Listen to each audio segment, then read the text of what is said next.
Ayan, malinis na ang aming bakuran.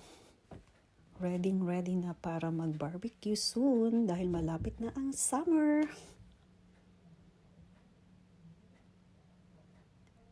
Ganda ng bulaklak. Tanim ko lang po yan, guys. My favorite color, yellow. Tulips. Pero ang mga bulaklak dito, lalo na yung tulips, madali lang siya malanta.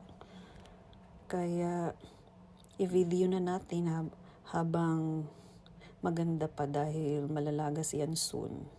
Thank you for watching, guys. Please like and subscribe. Bye!